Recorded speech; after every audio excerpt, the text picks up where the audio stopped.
Welcome to the second week of data mining, and this week we're going to talk about obtaining and exploring data. This is the lecture video, which is part of the course, but not everything. Um, Again, this I showed you the first week. This is the step-by-step paradigm of data mining, and the process starts with obtaining and exploring data, so that is where we're going to start today. And then most of the course will focus on step 3, but we are going to spend a little bit of time at the beginning of the course with the steps 1 and 2. Okay, so the first learning objective is to identify the source of your data and import your data and the different types of data that you can import. So data can come from local files, again, with the history. Before cloud computing and the internet, computers weren't networked together, so your files were just on your computer locally, and you stored them on little floppy disk or on the hard drive itself. And that's where you got your data from. And if you needed data from other people, they typically sent it in the mail on a disk.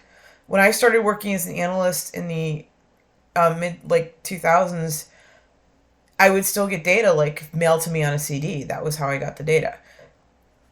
Okay.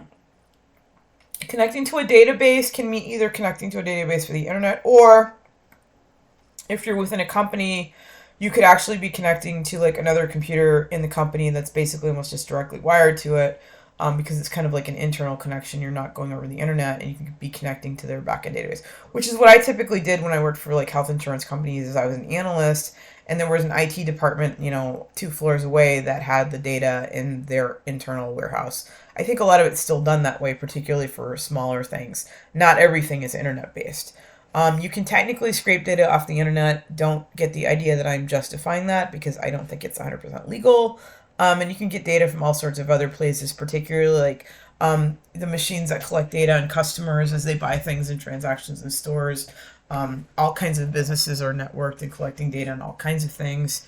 So your data can come from a lot of places. Or you can still hand type it in. If you're a graduate student doing research, it's entirely possible that you're still hand collecting data from site visits or whatever and actually physically entering them. So if you have data from a local file, your data is very easily available to you. If you're connecting to a database, you will typically do that. This thing called Open Database Conductivity is a little protocol that ODBC is basically it's not really a computer language per se, but it's basically a standard way to hook up and connect to a data. SQL is your language that you use to query, select blah, blah, blah from this data table. We covered that a little bit in 101, and there is an entire spring course that is devoted to teaching data analytics students about SQL and basic database stuff. And you should definitely sign up for that course in the spring if you're able to. SQL's not, by the way, SQL's, unlike R and Python that have a much higher learning curve, SQL to me is very, very easy. This right here is actually a diagram of, a database diagram. I don't know why it's a drum, I don't know. Data off the internet, I have not scraped data off the internet, so I'm not guilty. I do not fully comprehend the legality of this, which is why I am not doing any lessons on this, because I'm essentially not teaching people how to scrape data off the internet. If you want to learn, but I'm not going to teach you how to do that. It's fairly easy, but I just question whether or not it's something that should be done without permissions. Importing data is typically you're going to import a file from somewhere, which means you're going to hook up to a database and import it onto your computer from somewhere, whether that be off the internet, from some server. And I don't mean from CNN.com. I mean online from somebody that's giving you permission to access their data. Or it could be internally within your company. Okay. File types. File types can be of all types. I recommend, if possible, that you get your data in a CSV delimited file, which is generally the easiest thing to read and write in most software systems, including R and Excel. Proprietary files, and that goes back to the first week talking about tool types. Proprietary files tend to be things like SAS and SPSS and sort of the higher end software that the licenses cost money. A lot of people use SAS, but if you don't have SAS, You don't want people sending you data in SAS formats because you can't open those. And even if you kind of can, like you have R code that does it, let me tell you that that's probably not going to be your best option because it's just not, you're not going to get the formatting and stuff right. So if possible, try to get a simple file type. Problems with importing data. This again is something that data wrangling will look more at, but the first problem can be that your data is just basically a mess. This typically happens like in IntraStats. I have people do surveys for their project, and when people enter data into a survey, and if you let them type in whatever they want, they're going to spell things wrong. They're going to enter things with large and small caps. You're going to get dog with capital D and dog with small d, and then you're going to get dogs plural, and then you're going to have to like fix all this stuff. Data wrangling covers how to clean data, which is what will happen if you have data that's kind of a mess. It doesn't mean, I mean, if you have messy data, that's the data that you have. You still have to work with it. But it's like, when you buy a house and the house has messy walls and stuff, still got to paint and clean and make the place habitable. So it's the same deal with data. I mean, you may have data that you have to clean. You may not. I mean, like I've mentioned before, I worked in medicine. I rarely saw messy data because people don't enter data like a bunch of haphazard slobs in medicine. It's entered very neatly and the system's collected decently, for the most part, I mean, at least from what I saw. But on the other hand, if you do other things, particularly like if you collect survey data or things like that, and if you let people free enter, which you very often will, you let them kind of type one, you're going to get sort of something that you need to clean and organize and work a lot more with before you can actually analyze it. So data wrangling will cover a lot of that. Okay. The other problem with data is that it's incomprehensible. This is different than messing data. Incomprehensible means you don't understand it. You can have perfectly beautiful data, but let's say that it's just in a subject that you don't understand. Let's say that it's medical codes and you've never done medical coding, so you have no idea what an ICD-9 code is. There's no shame in one of the things that you may have to do a lot of as an analyst, depending on where you work and what you do. You may have to go and chat with people that understand the data. They're not necessarily other analysts. Like I worked in medicine, I would go chat with doctors. Like I did some project with neurologists. I don't know anything about like what they're doing, like the neurological assessments, but I had to go and meet with the physician who was directing the project and actually ask her, saying, what does this assessment, I remember it was like swallowing and things like that for like stroke victims. Like, what does this actually mean? What does this data mean? So depending on what you do, you may have to go to a domain expert and talk to them about the data before you do data mining and other things. Ideally, you have a data dictionary, and I have an example of that. But dictionaries, really nice data dictionaries, are sort of rare. So a data dictionary, let me show an example of this. This one right here is actually from IPEDS, which is the education data. This is actually an old one. This is a dictionary from 87 to 2012. This is government data. And so I'm looking at Excel, and we have like lists of the different variables, and then it has really good definitions. This is a variable name, and then this is what the variable type is. And then the label that's actually put on, because labels are different than names, because names are typically one word and you can actually label them. You don't really necessarily need both a name and a label if your variable name is like good enough. Calculated is like whether it's source data or like derived. Where the data came from in terms of like the Census Bureau and stuff. This is IPEDS data, and it will merge in some different things. And then a nice description of what it is. This right here is kind of a basic data dictionary, and then this stuff gets into like all additional things. Like this is actually like a SAS thing. IPEDS actually uses SAS. I used some of this data for my doctoral dissertation, did it in SAS, so I know it pretty well. And then this is variable names, and then coded values. So like the number 1 represents Alabama or Alaska. These are different variables, by the way, so you have one with two different things. And so these are actually frequencies, which is the kind of thing you would do. Like they're done for you here, but like this is actually a big frequency table for like this variable, and then the percent of like associates rule serving the percent of different colleges and stuff. So that's what this is. And then these are like some basic summary stats. This, you don't really have to put this in a data dictionary. This is like what you would actually do if you were obtaining this data and this is your kind of exploration. And so these are your basic stats on each of the variables, the mean, the median, that you can see that. Data mining will use stats, but this is about the extent that you really need to know. It's just your basics. So that's a nice example of a data dictionary, but I gotta tell you, you're in super luck if you get one of those, because this is one reason why you use SAS, because SAS will generate that. That you can actually generate with the data in SAS fairly easily. I did that occasionally. I was a nice girl. I made nice data dictionaries. But anyways, because occasionally I would work on a project and send the data to somebody else, and I gave them that. But having a nice person that makes a nice data dictionary is a luxury, not a given.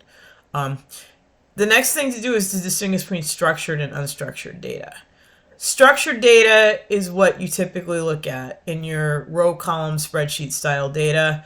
Most analysis is still done on structured data. However, be aware that there's a big giant world of unstructured data out there. This is the stuff from week 1, your text data, your image data, your video data. You can't directly analyze this, at least as far as I can tell. You really have to be able to take the unstructured data and pre-process it, and you make some type of structured data.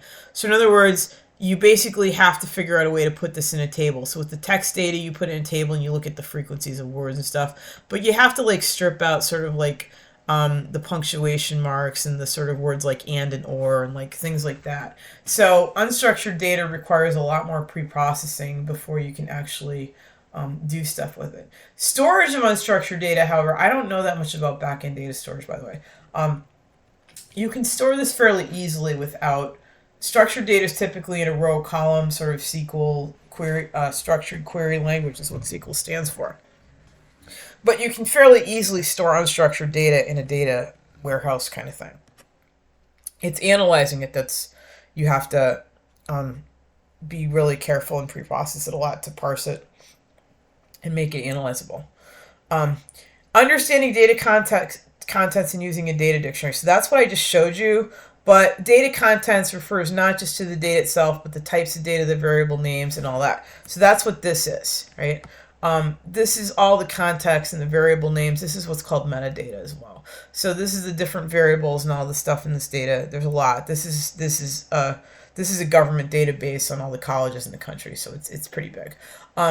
But then you can get a lot of, by the way, the government data, most government data is freely available because it's government data. I mean, you are the government. It's not proprietary. They don't own it. It's your data. You pay taxes. So government data just turns out to be a nice thing to use, and possibly for your project you'll want to use some government data.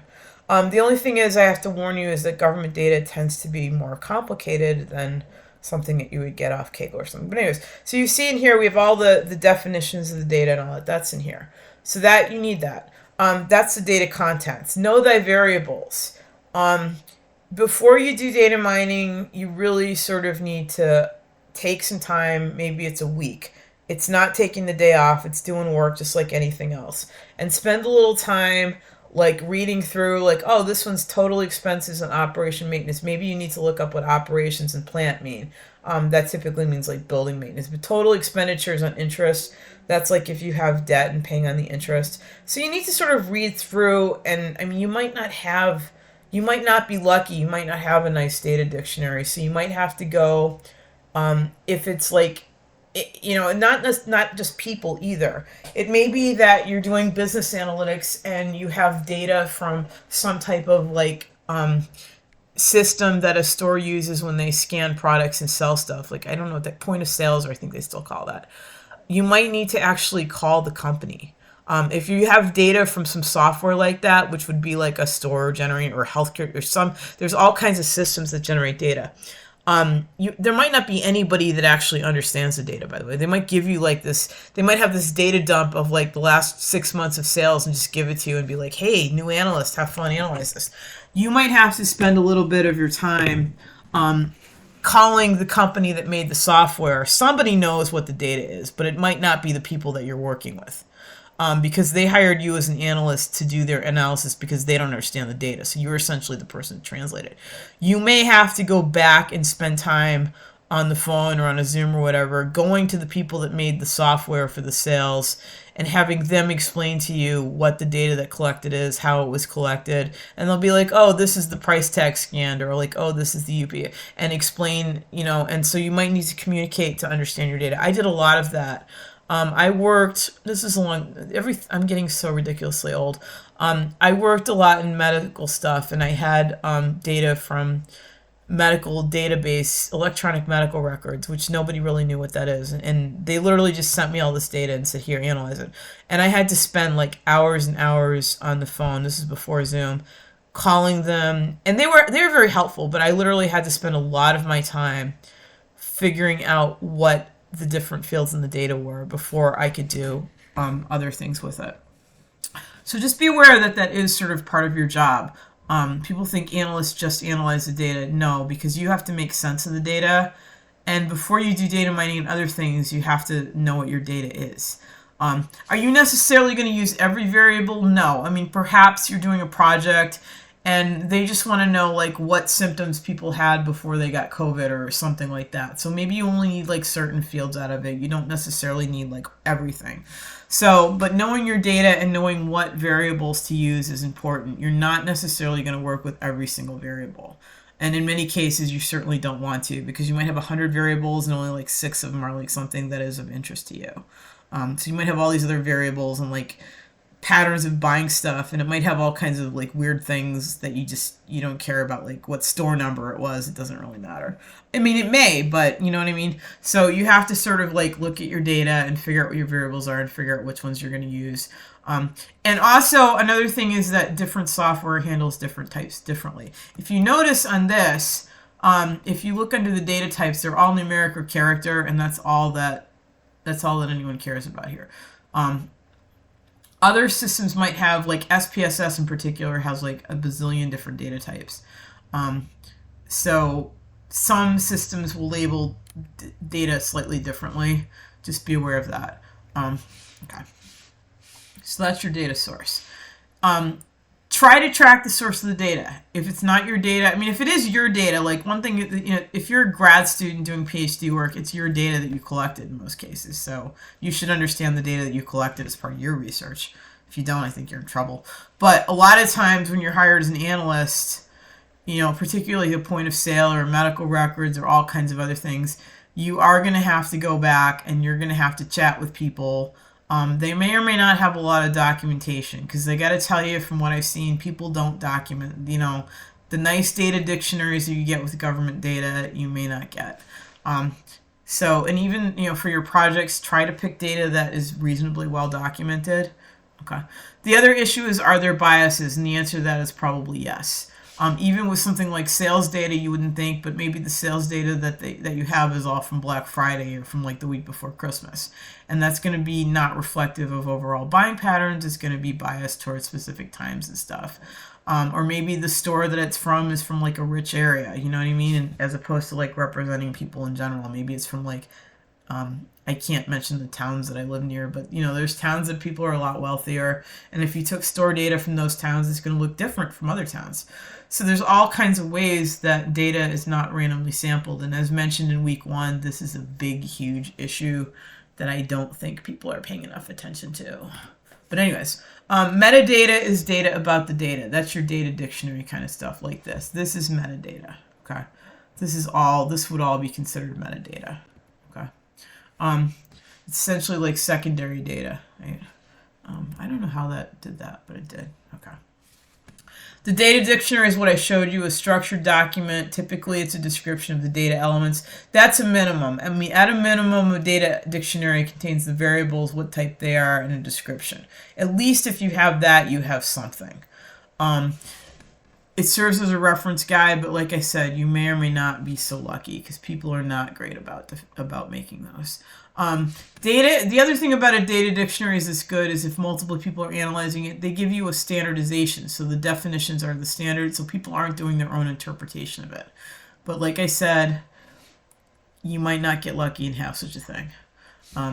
Contents, this is stuff that's in there typically. Names of the data, the type of the data, description. That's a minimum. Size and format you can kind of figure out from looking at the data, but it's good to have this stuff. Constraints, That would be nice to know. Did they do anything when people entered the data? Was there a maximum of valuables? In other words, would they not let you enter over 1,000 pounds of the weight of people? That again, you may or may not know that. Relationships, if you have like a relationships of the data, like if one field relates to another, and kind of like the keys for databases and things like that, you may or may not have that. Source would be nice, where the data came from, that would be wonderful. How it's used by the organization, that probably you won't have in there, but you might. Okay, so that is sort of your basics of like where your data comes from and file types and sort of that basic stuff. The next thing to do is to look at explanatory analysis. And this is your sort of basic stats stuff. Whether or not you have basic stats doesn't really matter. I would consider exploratory data analysis the following techniques. Frequency tables and their distributions, which are graphed as histograms. These are probably the number one thing that I use, and visualizations kind of goes along with that. And then your basic summary stats. And we see that in here. So in this one, you see those basic summary stats right here. Right.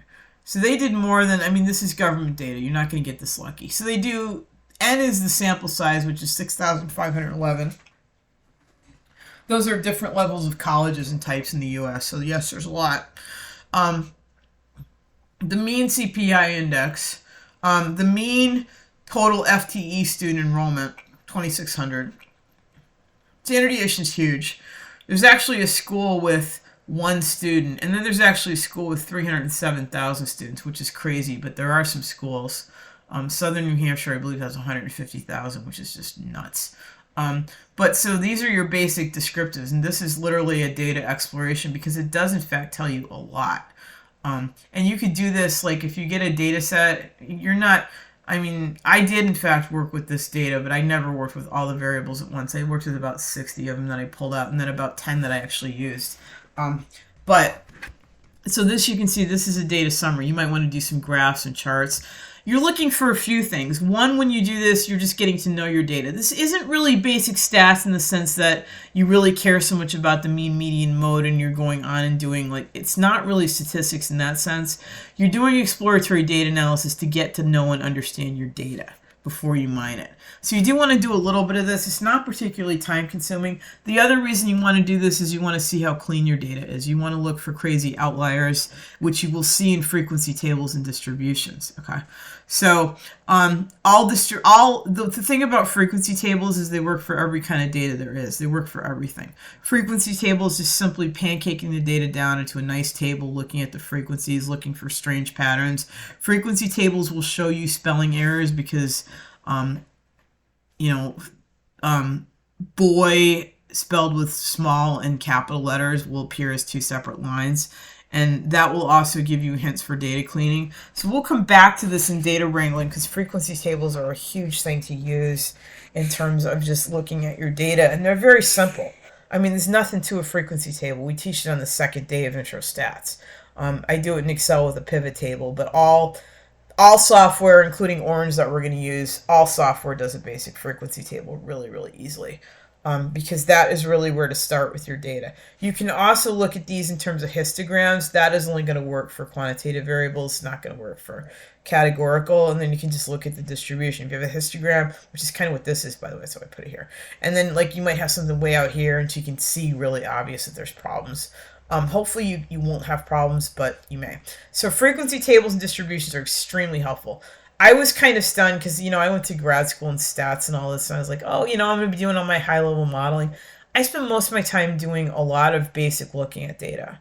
Not necessarily cleaning it, but looking at it and getting to know it. So that's why it's important to cover this, and I think a lot of analytics programs just kind of like skip over this and get to like the real analytics stuff. But realistically, you have to like understand what it is you're looking at and dealing with. So always take the time to do that before you delve into stuff, which is what these first weeks are all about.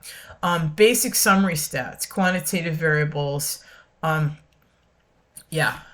So quantitative variables, well, you can do basic summary stats. You can't do summary stats on categorical variables because you can't calculate a mean. You can do frequencies and categorical variables, which is one reason frequencies are actually more important. But basic summary stats, you can only do these in quantitative variables.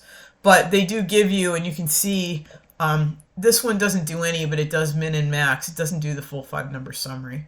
And it gives a mean, not a median. But you can see from these numbers, you can clearly see, you know, this is like the min and the max. You can clearly see the range of students, and you get a lot out of that. Okay. So that's your sort of basic summary stats. Visualizing data. The problem with visualizing data is that there's two problems with visualizing data. One, once you get to more than 2 variables, it's difficult to look at a lot of variables together. You have to do like lattice plots and drill downs and stuff, which can be a little time consuming. And you don't want to get too carried away with like spending. This is not data visualization at this point. Your purpose when you're doing data mining is, again, just to look at and understand your data. You're just looking for quality issues and things like that. So you want to do sort of not really the visualizations that are like the fancy things we do in data viz for presentation and dashboards and stuff, but you want to do like exploratory visualizations like histograms and scatter plots and things like that. The problem with visualization is illustrated here, because when you have a large data set, data mining is not just about large data sets. I hate it when people say it's just large data sets, because it can be any size data. Techniques for data mining apply if you have a small data set as well. But when you get a large data set, visualization becomes not incredibly clear, as you see here, because you have so much data. It just becomes like a data blob, and you can't really look at the patterns as nicely as you otherwise could. Outliers and missing data. This is a data cleaning issue, but these are the kind of things you discover. Like these points out here, they're pretty off. But so, you know, basically your EDA is a lot of frequency tables, possibly looking at some graphs, basic summary stats, that kind of stuff. You're not doing like fancy, you know, this is all the first couple weeks of stats 1. This isn't really high level stats. It's just kind of looking at stuff. Outliers are things that are way off or unclean things. Missing data is another problem. Box plots are a plot that can be helpful for looking at data, because like here is an income one, and clearly you have some outliers. Box plots are kind of nicer to look for outliers. In interest stats, we teach this IQR method. The IQR is Q3 minus Q1. And if you're plus minus 1.5 away from the Q1 and Q3, you're an outlier. That's kind of a quick and dirty way to identify an outlier. Outliers are often just really easy to visualize. Some of the graphs, when you graph a box plot, may just connect the whisker. This is a box and whisker plot. So the minimum is here, the Q1 is here, the median's here, the Q3 is here, the max. In some cases, in this case, the max is actually the outlier, but the software, and this I think is from Excel. I did this, I should know where it came from. But so this one, there's clearly an outlier there, and so that's indicated as such. But box plots can be very helpful for looking at outliers. Normalizing data. Normalizing data is the process. This actually comes from InfoStats. You should have studied the normal distribution. If you didn't, I'm going to show it to you sort of here. I don't actually have a distribution to show you. But normalizing data means that you're using the z-score from InfoStats. So let me show you the example. I don't show you the actual distribution. So here's some data. Okay, it's just random test score data or something like that. What you do is you find the mean, which is the average, and then you find the standard deviation, which is a calculation you learn in InfoStats that measures variability. And then you calculate this thing called the z-score. The z-score is the individual data value, which is the 78, minus the mean divided by the standard deviation. And what that does is it rescales it. This is actually calculating mean standard deviation, but it rescales it. So this is z1, this is the z-score corresponding with this, this, this, and this. So you rescale your data to these scores here, okay? Which in the standard normal distribution, it basically goes from -2 to 2. And so anything beyond the 2s is probably a little bit extreme. Like this one here is 105. The data average is 87, so 105 is pretty far above. So you might consider this an outlier depending on your criteria. But the z-scores can be applied to any data. So any numeric data can be scaled to a z-score. These are called standard scores because they're literally standard scores. You can take any data on any scale and transform it to these standard normal scores. And we do that a lot in data mining because that strips out the effect of a measurement. So in other words, this is on a 100% scale. You might have somebody else give a test on a 500% scale. Don't ask me why, but you could. And if you scale them to z-scores, they'd always go back to this z-score scale, and they'd be very consistent for comparisons. And that actually becomes an important thing in data mining that we're going to come back to. But here, you can use them for identifying outliers. Again, this is different from this outlier identification technique. This one is just based on the 5-number summary. But this one is based on these normal scores. And if you have a normal score greater than or less than 2, it's typically an outlier. So in this case, this one has a 2.23. 105 is pretty far above the mean, so that would be considered kind of extremely high. Okay. Missing data is always a problem. Maybe, maybe not. I don't know. I mean, I've never had that many issues with missing data because, again, most of my work was in medicine and people don't just leave out data. But missing data is either data that's not available or not recorded. And so in the database or wherever, there's no data there and you're like, ugh, the data's missing. Yeah, but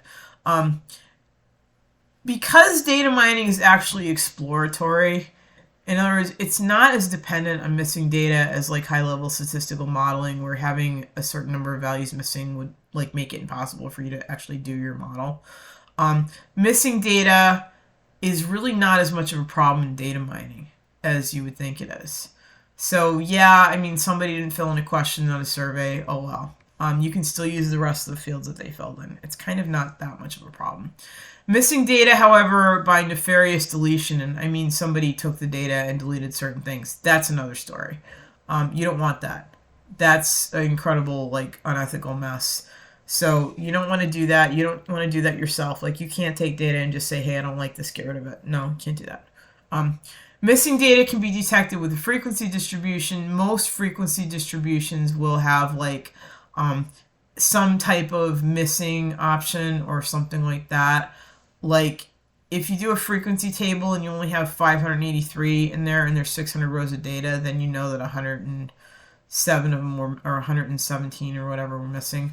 So you can kind of figure out when there's missing data. This is an example of missing data, which I was playing around with ChatGPT for some of this.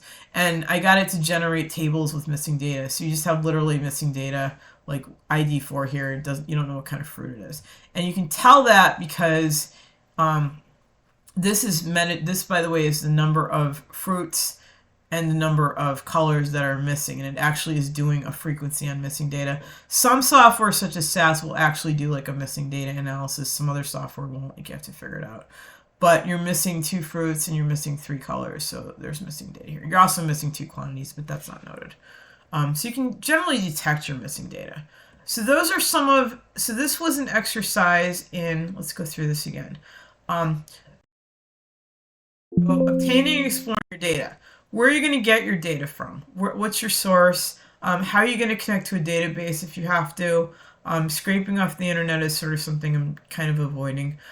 Importing data, the different file types, problems that can happen. You can have a mess. You can have something you don't understand. Structured versus unstructured. We're not working much with unstructured data in this course because we're not really ready to, but unstructured data needs to be restructured into structured data. You will see some text analysis and applied analytics because I told Dr. Levioli that he has to do that, and he's going to. So data context, data dictionaries, that was a good example. It's nice if you have one, but if you don't, oh well. Biases in data, we have a problem that not just me and you, but everybody has to deal with. Metadata is data in the data dictionary about the data. Other stuff in data dictionaries. Ways to explore data, your basic techniques of frequency tables, your simple stats. Sub-visualizations, but don't spend hours making graphs when you're just exploring data. Outliers and missing data issues. These are kind of the fundamentals of stuff that you want to look at in your data before you start data mining and doing fancier things. So, yeah, that was the second lecture.